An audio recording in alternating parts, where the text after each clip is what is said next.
તો આપ જાણીએ છીએ આજ માણસ કોઈ પાસે સમય નથી સાહેબ. કાગળ વીણે છે એ તે એપલનો ફોન લઈને બેઠા, એ આમ બેઠા બેઠા આમ કહેતા, અરે એ ક્યાં કરો.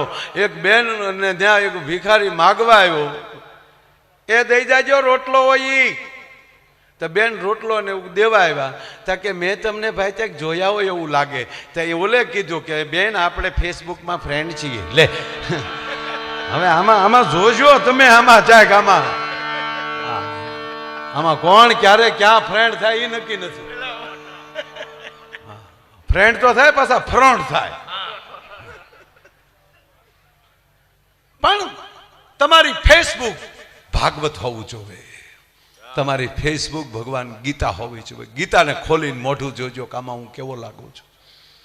પગે લાગીને કહું યુવાન મિત્રોને, તમારા દીકરા તરીકે ભીખ માગીને કહું કે એક વાર ગીતા વાંચી લેજો. અને એક વાર ગીતા વાંચી લ્યો અને પછી તમારા જીવનમાં શું ફરક આવે એ જોઈ લેજો. આજે એક માણસને એવું થઈ ગયું છે કે સારી જગ્યાએ સારી હોટલમાં બેસવું, બેઠા બેઠા ત્યાં પછી જે તે ક્યાંય પીણા પીવા. 100% હું એમ નથી કહેતો કે, પણ અમુક આનંદ ન કરતા પછી જાતિ જિંદગી એ આનંદ તમને બહુ નડશે. પણ અત્યારે જેણે રૂડા સત્સંગ કર્યા હોય ને, હમણાં સાહેબ બાપુ વચ્ચે કહું એક વાત, મારે તમને દર્શાવવા છે પણ સત્ય ઘટનાની વાત કરું. માનસિકભાઈ, થોડાક દી પહેલા એક પરિવારને ત્યાં હું ડાભી સાહેબ લગ્નમાં ગયો. નામ આપું તો બધા ઓળખે છે. અરે નામ આપું, કેશુભાઈ નાકરાણીના સગા સાળા, અમારા પૂર્વ ધારાસભ્ય કેશુભાઈના સગા સાળા ડાયભાઈ, મારા બહુ જૂના મિત્ર. પણ હું 14 વર્ષથી મળેલો નહીં. ફોનમાં વાત થયા કરે એના દીકરા હારે. છેલ્લા 10 વર્ષથી એને ફોનમાં વાત થયેલી નહીં. એટલું કે પપ્પા યાદ કરે, પણ મને બીજી ખબર નહીં.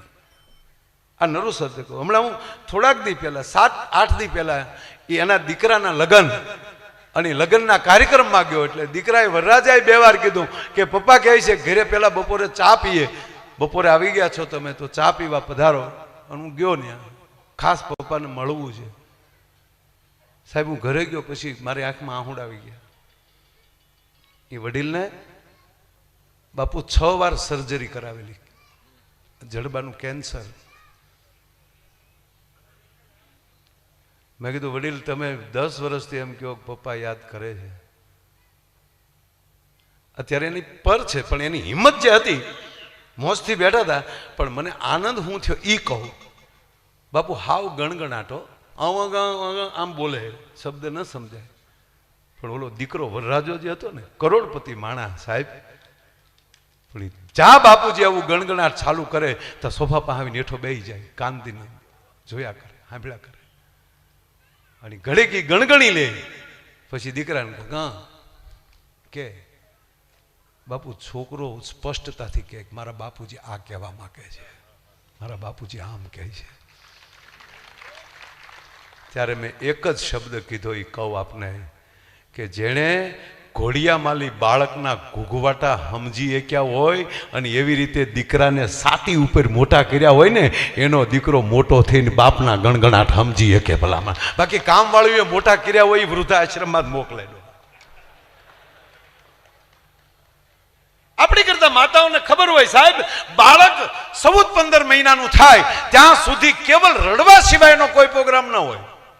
ત્યાં સુધી ગણગણાટ પણ ડાયાભાઈ ન હોય. બાળક રડે પણ એક માં જેવી હોય કે બાળકનું રોણું ઓળખી જાય. લાવો હવે એને હુઈ જવું છે એટલે રડે છે, લાવો એ ભૂખ્યો છો લાગે છે. બાળક ફૂંકામ રોડે છે ને એ એની માવુને ખબર પડી જાય છે. આપણે બાપુજીને ઓછી ખબર પડે,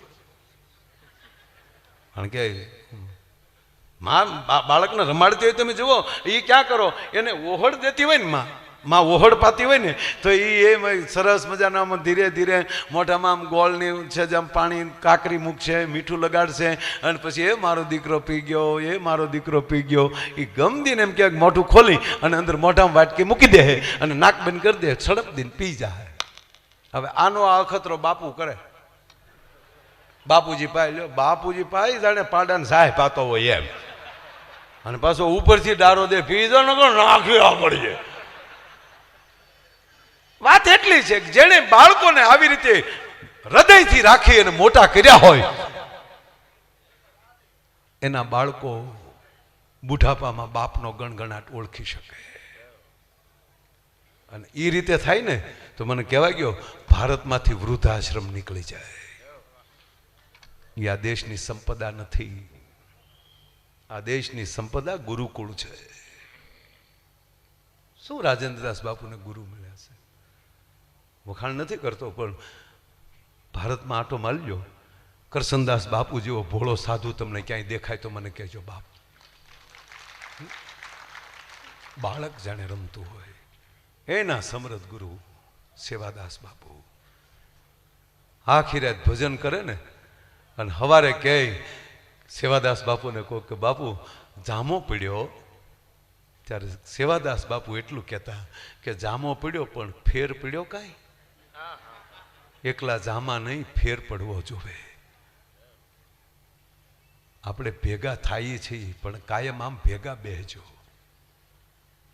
18 વરણના છેડા તોડી નાખો, આવા સમરથ સંતોના ચરણે વિહાવજો. એ આપણને રાહ દેખાડશે અને આપણી અંદર જે ધાતુ છે ને એ વધારે ભરોસાવાળી બનશે. ભાગવત આ શીખવે છે. બાકી તો તમે સાંભળી લો, કોઈને આમ જો અમુકે તો હાવ જે છૂટા છે, જે મોટરસાયકલ જે હાકે છે, હા, એકને તો હેલ્મેટમાંથી એરું કરી ગયું. બોલો, હેલ્મેટમાં એના ભાગ તો જુઓ. બરાબર. એવાય બાપુ જાય હેલ્મેટના કાયદા ને પાછું ઓલો કોરોનામાં માર્ક્સ આવ્યા, બહુ માણા ફર્યા. શું કામ? ઉઘરાણી વાળા ઓળખી જ નહોતા એકતા. ઉઘરાણી વાળાને ક્યાં કરો, વાહે કોણ બેઠું એ નહોતું ઓળખા. ભાઈબંધ છે કે ભાગીદાર છે? શું માણસોએ જલસો કરી લીધો. ગજબ છે બાપુ. એક ફેક્ટરીમાં આગ લાગી. આગ કોઈ હશે કેમિકલ જેની હોય એની XYZ, પણ એવી આગ લાગી એટલે એટલી બધી ઝડપથી ડાભી સાહેબ આગ લાગી ગઈ, એક પણ કર્મચારી, એક પણ માણસ ફેક્ટરીની બહાર ન નીકળી શકે. આખી ફેક્ટરી ભડથું. હા, મીડિયા વાળાને બધા કહે છે આગ લગી, કુછ પતા નહીં ચલતા.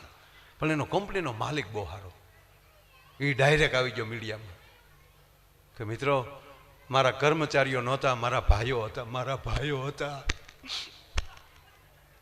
મારા ભાઈઓ હતા, મારા કર્મચારી નહોતા, મારા ભાગીદારો હતા.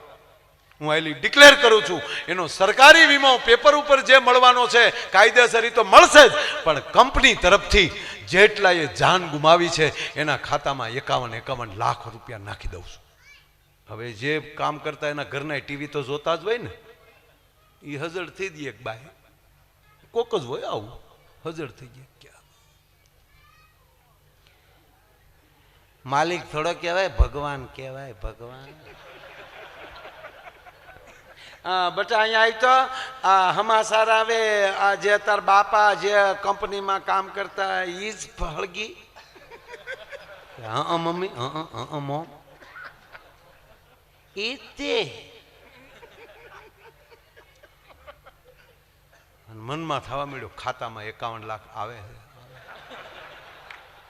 હવે 51 લાખનો બાપુ હરખ રાખવો, ઈ દબાવીને પાછું રોવું કેવું અઘરું થતું છે. બેઠી બેઠી ભગવાનની મરજી હોય એવું થાય. એમાં થોડા કોઈને બાપનું હાલે. બાપા વિધિના કોઈ ન ફેરવે આંકડા. માણસ એ દુઃખ તો થાય. બટા લાય તાર બાપાનો ફોટો, આગળ જરૂર પડશે. છોકરે ફોટો આપ્યો, પણ ફોટામાં પોપટભાઈ ઓલી માખ્યું બે બેન કાળી ટીલિયું પડી ગયેલી. એ બેને ફોટો,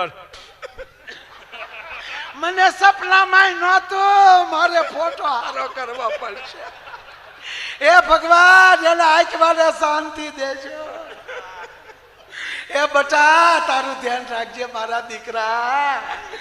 અને તમે તે તમારા આત્માને સદગતિ કરજો. માયાભાઈ નો પ્રોગ્રામ રાખજો. 51 લાખ. હજી બિચારી આમાં ફોટો સાફ કરતી જાય ને ધોતી જાય ત્યાં દરવાજે ટકોરા થયા. એમ નહીં, એમ નહીં, એમ છે. બેને ફોટો મૂકીને દરવાજો ખોલ્યો. તા તો ઘૂઘુ ઉભો ઉભો માવો છોડતો તો. બોલો એ બેનને થયું કે આ અત્યારે પદ્માને મળવા આવ્યો કે શું થયું? એમ એ બેન નામ પદ્મા હતો કે આ ભૂતથી મળવા આવ્યો છેલ્લે. સમાચાર કહે છે કોઈ માણસ બહાર નથી નીકળ્યું, એક માણસ નથી બચ્યો ને આ હામો માવો છોડો. એટલે બેને પગ હામું જોયું, એટલે ભૂતના પગ અવળા હોય ને તો બેને આમ પગ હામું જોયું. આને સીધા હતા. તમારા પગ સીધા કેમ? તક સીધા ન હોય તો કે ઊંધા હોય. તો બેન અડવા મળ્યા. બોલો કે હું છે ભાન દરવાજા તો આમાં અંદર તો આવવા દે. અંદર કેમ આવવા દેવું? તમારી ફેક્ટરીમાં આગ નથી લાગી? કે લાગી ને, લાગવા વાળી લાગી ગઈ. સમાચારમાં કે કોઈ નથી બેસ્યું, કે કોઈ નથી બેસ્યું, કોઈ નથી બેસ્યું. બાઈ પાછી ગયો તો તમે તમને હું છે? શાંતિ રાખીને હું કઈ નહીં, હું આમ જ ઉભો છું. સમાચાર તો કે ને કોઈ નથી બેસ્યું. બોલો કે કોઈ નથી બેસ્યું. તમે? હું માવો લેવા બહાર ગયો હતો.